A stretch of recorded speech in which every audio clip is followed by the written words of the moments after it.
जय लक्ष्मी माता। लक्ष्मी माता का व्रत स्त्रियां अपने घर में सुख समृद्धि के लिए, अपने पति की उन्नति के लिए रखती हैं। तो आइए आज हम आपको इसकी कथा सुनाते हैं। लक्ष्मी माता की कथा जो व्रत में सुनी जाती है या पढ़ी जाती है। एक बड़ा शहर था। इस शहर में ना जाने कितने लोग रहते थे। देश के कोने कोने से रोजगार की तलाश में आए लोग जब इस शहर में आते थे तो उनके पास कुछ भी तो नहीं होता था। उनकी एकमात्र यही इच्छा रहती थी कि उनको किसी तरह से भी 2 समय की रोटी मिल जाए, मजदूरी करके अपने बच्चों का पेट पाल ले, बस प्रभु के गुण गाएं। वैसे तो देखा जाए तो मानव की इच्छाओं की कोई सीमा नहीं होती। शुरू में वह यही सोचता है कि उसे 2 समय की रोटी मिल जाए, प्रभु की यही सबसे बड़ी कृपा होगी। इसी के लिए वह मंदिरों में जाते हैं, तीर्थ यात्रा करते हैं तथा कथा सुनते हैं। और जब उन्हें 2 समय की रोटी मिलने लगती है तो उनके मन में कुछ विचार उठने लगते हैं। वैसे उनकी आय बढ़े, उनके पास धन हो, रहने के लिए बढ़िया मकान हो, पहनने के लिए अच्छे कपड़े हो, सवारी के लिए कार हो या स्कूटर ही हो। रोटी मिलने के पश्चात उनकी लालसा बढ़ती जाती है। किसी ने ठीक ही कहा है, भूख की एक सीमा है जिसे खाना खाते ही पूरा कर लिया जाता है, परंतु लालसा की तो कोई सीमा नहीं। मानव जीवन को भी एक सीमा है। लालसा करने वाला इंसान यह भूल जाता है कि यह द्वार उसे मृत्यु की ओर लिए जा रहा है। मानव जीवन इतना बड़ा कहाँ है जिस पर हम भविष्य का इतना बड़ा बोझ लाद देते हैं। हम काम, क्रोध, लोभ, मोह, अहंकार में अंधे होकर उस प्रभु, उस महाशक्ति को भी भूल जाते हैं जिसने इस संसार को हम जन्म दिया है। जो जीवन देता है वह मृत्यु भी देता है। कलयुग में तो ऐसा ही होता है। पाप की परछाइयाँ लंबी और गहरी होना शुरू हो जाती हैं। धर्म व्यापार बन जाता है। अधर्मी खूब फलते फूलते हैं। इस बड़े शहर में तो धर्म कम और अधर्म अधिक था। इसी शहर के एक मोहल्ले में राधा और गोपाल पति पत्नी के रूप में रहते थे। उनका छोटा सा घर था, यानी घर के नाम पर एक कमरा था। उसी में रसोई, उसी में सोना, उसी में खाना पीना, यही था उनका घर। गोपाल किसी मिल में नौकरी करता था। राधा घर का सारा काम काज करती थी। उसने अपने छोटे से घर को भी इतना सुंदर साफ सुथरा सजा रखा था कि मोहल्ले की औरतें अक्सर कहती थी, घर की सफाई रखना तो कोई हमारी राधा बहन से सीखे। यह बात तो राधा भी जानती थी कि इस शहर में अच्छे लोग कम और बुरे लोग अधिक हैं।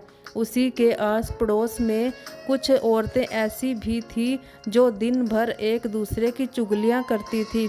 दूसरों के घर में झांक कर उनकी बुराइयां ढूंढना तो उनका सबसे पहला काम था। अपने घर की भले ही उनको कोई खबर ना हो, मगर मोहल्ले की पूरी खबर रहती थी।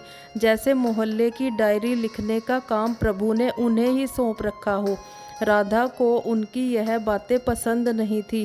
पहले तो उसे घर के कामकाज से ही समय नहीं मिल पाता था। दूसरी, पति की सेवा करना उसका धर्म था। पति की लंबी आयु और उन्नति के लिए ईश्वर की उपासना करती। हर मंगलवार को महावीर जी का व्रत अपने पति की लंबी आयु के लिए रखती। मोहल्ले की चुगलखोर औरतें को राधा की ये अच्छी बातें पसंद नहीं आती। वे तो यह कहने लगी थी कि राधा में बड़ी अक्कड़ है, जो किसी से बात करना पसंद नहीं करती। शायद इसीलिए ना कि वह बड़ी सुंदर है, उसे अपनी सुंदरता पर बड़ा गर्व है। उसे यह नहीं पता था कि जिस मोहल्ले में रहती है वहाँ सबसे मित्रता करते हैं, उनके साथ मिलकर बैठते हैं। यदि वह ही किसी के पास दुख सुख बांटने नहीं जाएगी तो कल को उसके पास कौन आएगा। इन सबकी बड़ी बहन राम भजनी थी, जो पूरे मोहल्ले को अपनी उंगलियों पर नचाती थी। वह राम जी भजनी ने अपनी ही एक कीर्तन मंडली बना रखी थी, जो घर घर जाकर कीर्तन करती थी। राधा को ऐसी औरतें बिल्कुल पसंद नहीं थी जो कीर्तन करते समय भी एक दूसरे की चुगलियाँ करती हों। यही कारण था कि राधा ने कई बार उनको टोकते हुए कह भी दिया था, देखो बहन राम भजनी, वैसे तो आपका नाम है भजनी, मैं आपके आगे हाथ जोड़कर प्रार्थना करती हूँ, पूजा और कीर्तन करते समय किसी की चुगली मत किया करो। किसी की बुराई करने से तो अच्छा है आप उस समय में प्रभु का नाम लो, इससे आपका जीवन भी सफल होगा और बुराई से भी बच जाओगी। राधा भी इतनी बात सुनते ही राम भजनी को क्रोध आ गया। क्रोध के मारे उसके चेहरे का रंग लाल हो गया। वह कड़क कर बोली, ओ कल की छोरी, क्या तू मुझे बताएगी कि क्या मुझे करना है? अभी शहर में आए 2 साल हुए हैं, गांव का गोबर अभी हाथों से उतरा नहीं है और हम शहर वालों को अकल सिखाने लगी है, गवार कहीं की। देखो बहन, मैं गवार हूँ या कुछ और, मैं प्रभु भक्ति में पूरा विश्वास रखती हूँ। मैं यह अच्छी तरह जानती हूँ कि भक्ति में ही शक्ति है। भक्ति ढोलकियाँ चिमटे बजाने से नहीं बल्कि सत्य के पथ पर चलने से होती है। ईश्वर का यही सिद्धांत है, यही शिक्षा है कि किसी का बुरा मत करो। मैं तो हर जीवात्मा में रहता हूँ, तुम मेरी तलाश में क्यों भटक रहे हो? यदि तुम सत्य और विश्वास का सहारा लेकर अपनी आत्मा से मुझे तलाश करोगे तो मैं तुम्हें अवश्य मिलूँगा। इस बात को सुनकर वह राम भजनी और उसकी साथी सब मिलकर राधा का मजाक उड़ाने लगी। राधा जानती थी ये लोग पाप करने वाले हैं, इनकी पूजा तो केवल ढोंग है, दिखावा है, इनके मन तो काले हैं, खोटे हैं, इनसे अधिक बोलने का कोई फायदा नहीं। इनकी कीर्तन मंडली खूब धन कमा लेती है, ईश्वर के नाम पर व्यापार, दुर्गा के नाम पर लूट, छी छी घिन होने लगी है मुझे। राधा को इन सब से उसने अपने घर में पूजा पाठ करना शुरू कर दिया। इन लोगों ने दूर रहने लगी।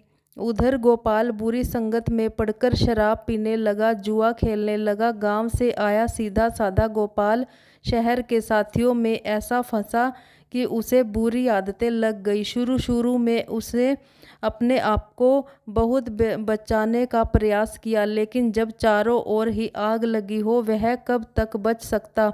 एक मजदूर का वेतन ही कितना होता है, सारा महीना मेहनत करने पर जो कुछ उन्हें मिलता उससे घर की 2 समय की रोटी ही चल पाती थी। मकान का किराया, दुनियादारी, कपड़े लत्ते, यह सब कुछ उस वेतन से ही होता था। लेकिन जब इस वेतन से शराब पी जाए, चरस गांजा पिया जाए, जुआ खेला जाए तो घर कैसे चलेगा? राधा बेचारी बहुत दुखी हो गई, अंदर ही अंदर घुलने लगी। पति को मना करती तो उल्टे मार पड़ती, गालियां सुनती। घर में आकर वह इतना हल्ला करता कि लोगों को मजाक उड़ाने का मौका मिलता। वह अंदर ही अंदर टूटने लगी, हर समय उदास रहने लगी। अपने मन की आग को शांत करने के लिए आंसू बहाती। इस प्रदेश में उसका कौन था जो उसे सहारा देता? वह तो अकेली पड़ गई थी। आ जाकर उसे प्रभु का ही सहारा था, माँ दुर्गा का ही सहारा था। माँ लक्ष्मी तो इस घर से रूठ चुकी थी। गोपाल ने घर के बर्तन तक बेच डाले। इतने बड़े संकट में भी उसने प्रभु का विश्वास नहीं छोड़ा, माँ दुर्गा की उपासना नहीं छोड़ी। उसे पूर्ण विश्वास था कि एक दिन माँ उसके सारे संकट दूर करेगी। एक दिन जब घर में खाने को कुछ नहीं बचा, वह 2 दिन से भूखी थी। जिस दुकान से खाने पीने का सामान उधार मिलता था उसने भी उधार देना बंद कर दिया, क्योंकि उसके पिछले रुपए ही नहीं दिए गए थे। इस युग में तो जिसके पास लक्ष्मी नहीं वह भूखा मर जाए। राधा माँ लक्ष्मी के चित्र के आगे हाथ जोड़कर बैठी रो रही थी। माँ ने उसकी आंखों से टपकते आंसू देख लिए, उसके हृदय में दुख जान लिए। राधा रोने लगी, साथ वह माँ लक्ष्मी का भी पूजन कर रही थी। माँ लक्ष्मी मुझे बचा लो, मुझे बचा लो, देखो मेरे घर की क्या हालत हो गई है। मैं 2 दिन से भूखी हूँ, मेरा पति बिगड़ चुका है।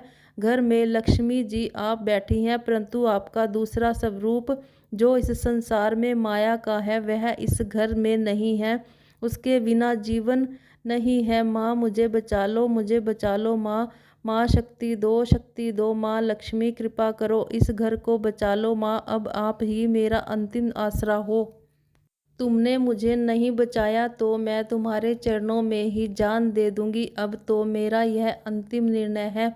यह कहती हुई राधा माँ लक्ष्मी के चित्र के आगे गिर गई। उसी समय घंटियां बजने लगी, शंख की आवाज़ आने लगी। राधा के उदास चेहरे पर अपने आप खुशी की लहर दौड़ आई। तभी उसके कानों में आवाज़ आई, बेटी राधा, तुम्हारी आराधना सफल हो गई। तुमने इतने बड़े संकट में भी मुझ पर विश्वास नहीं छोड़ा, अपनी श्रद्धा में कमी नहीं आने दी, इसलिए मैं तुम पर बहुत प्रसन्न हूँ। राधा, एक तो तू पवित्र है, धर्म में पूरी उतरी है, अपने पति की सेवा में कोई कमी नहीं रखी। दूसरा, तूने मुझ पर विश्वास नहीं छोड़ा। यह सब तेरी अग्नि परीक्षा थी जिसमें तू खरी उतरी है। हे जगत माता, मैंने आपसे आज तक कुछ नहीं मांगा, परंतु आज मैं मजबूर हो गई हूँ। माँ, आज पहली बार आपसे इस घर की खुशियाँ मांग रही हूँ। माँ, मुझे धनवान बनने की कोई लालसा नहीं है, मुझे तो जीने के लिए धन की ज़रूरत है जिससे हम खाना खा सके। मेरे बिगड़े हुए पति को सुधार दो माँ।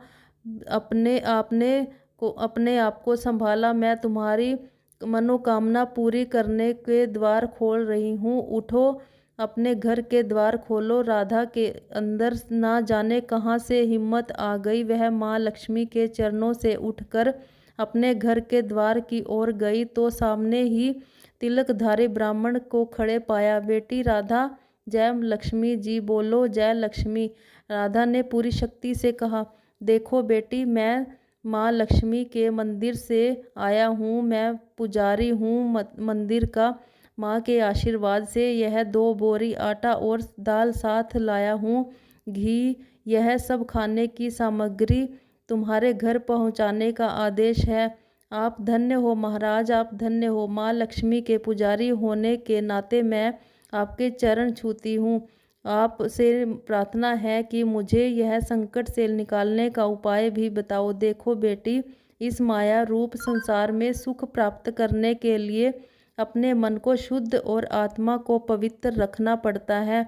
माँ लक्ष्मी को तिजोरियों में रखने वाले पापी होते हैं। यदि तुम अपने मन की शांति और घर गृहस्थी चलाने के लिए लक्ष्मी जी को प्राप्त करना चाहती हो तो लक्ष्मी का व्रत करो। इस व्रत के करने से तुम्हारी सारी मनोकामना पूरी होंगी, तुम्हारे सारे संकट दूर होंगे। लेकिन पुजारी जी, मुझे इस व्रत की विधि तो बता दो। मैं तो माँ की उपासना बचपन से कर रही हूँ, पर व्रत की विधि मुझे नहीं पता। देखो बेटी, लक्ष्मी जी का व्रत बहुत सरल है। इसे वैभव लक्ष्मी व्रत कहा जाता है। जो प्राणी सच्चे मन से इस व्रत को कर लेता है उसकी सारी मनोकामना पूरी हो जाती हैं, सारे संकट दूर हो जाते हैं, सुख संपत्ति प्राप्त होती है। इस व्रत को विधि पूर्वक करने से ही इसका फल मिलता है। जो लोग इस व्रत को विधि पूर्वक नहीं करते उन्हें कोई फल नहीं मिलता, बल्कि वे अपने मन की शांति खो बैठते हैं। कई पाखंडी और धोखेबाज यह कहते फिरते हैं कि सोने से, गहने से, हल्दी से, कुमकुम से पूजा करो, बस व्रत हो गया, परंतु ऐसा नहीं है। कोई भी व्रत जब तक अपनी विधि अनुसार नहीं किया जाए उसका फल शून्य मिलेगा। माँ लक्ष्मी का व्रत शुक्रवार को रखना चाहिए। सुबह उठकर नहा धोकर साफ सुथरे कपड़े पहने, दिन भर माँ का पूजन करें। हर समय मुंह से यही शब्द निकले, जय माँ लक्ष्मी, जय माँ लक्ष्मी। शाम के समय पूरब दिशा की ओर मुख करके आसन पर बैठे और माँ लक्ष्मी जी की मूर्ति हो या चित्र, उसे किसी ऊंचे स्थान पर रख के चावल की ढेरी लगाएं। एक खुली प्लेट में सोने के जेवर हों तो रखे, यदि ना हो तो चांदी का रखे। माँ लक्ष्मी के चरणों में गुलाब के फूल अर्पण करें, धूप दीप दिखाएं, ज्योति जलाएं। वैसे तो माँ लक्ष्मी के अनेक रूप हैं, परंतु इन सब की नींव श्री यंत्र है। जो माँ के भक्त श्री यंत्र के दर्शन कर लेते हैं, समझ लो उन्होंने माँ का हर रूप का दर्शन कर लिया। इसलिए माँ का पूजन, इस यंत्र को मत भूलें। सबसे पहले प्लेट में रखे जेवर को हल्दी का टीका लगाकर 5 बार बोलो, जय माँ लक्ष्मी, जय माँ लक्ष्मी, हमारी खाली झोली भरो, माँ हमारी खाली झोली भरो। इसके पश्चात घी, आटे और चीनी को भून कर बनाया गया प्रसाद, जिसमें केले के टुकड़े डाले हों, माँ लक्ष्मी की आरती करके उस प्रसाद को लोगों में बांटते समय आपकी जुबान पर जय माँ लक्ष्मी जरूर होना चाहिए। यह व्रत निरंतर 21 या 51 रखे जाते हैं। सूर्यास्त होने के पश्चात माँ की उपासना करके जब प्रसाद बांट दें तो खुद भी भोजन ग्रहण कर सकते हैं। माँ के आगे पड़े चावलों को पक्षियों को डाल दें। व्रत रखने वाले हर भक्त के लिए यह जरूरी है कि वह श्री वैभव लक्ष्मी की कथा का पाठ करे या फिर उसे सुने, इससे और अधिक पुण्य मिलता है। यह सारे व्रत जब विधि पूर्वक पूरे हो जाएं तो इसके फलस्वरूप प्राणी की हर इच्छा पूरी हो जाती है। माँ लक्ष्मी सभ्य उनका कल्याण करती है। उनके घर में सुख ही सुख आता है। धन तो आता ही है, पर जिसके घर में संतान ना हो उनके घर में संतान होने का वरदान भी मिलता है। जब व्रत संपूर्ण हो तथा 21 या 51 व्रत जब रखें तो उस दिन 7 छोटी बच्चियों को घर पर बुलाकर उनका मनपसंद भोजन खिलाएं। फिर कन्या को चांदी का सिक्का दे या फिर कुछ पैसे दक्षिणा दे। उसी दिन माँ वैभव लक्ष्मी की पुस्तकें 11 या 51 या 31 पुस्तकें बांटे। माँ की प्रतिमा के आगे बैठकर दोनों हाथ जोड़कर उनसे प्रार्थना करें, हे माँ लक्ष्मी, आपकी और प्रभु की कृपा से मैंने आपके व्रत विधि पूर्वक पूरे कर लिए हैं, इसलिए हे माँ आप हमारी इच्छा पूरी करो, हमारी मनोकामना पूरी कर दो। माँ हमें सदा सुखी रखना, हमारे परिवार को सुख देना।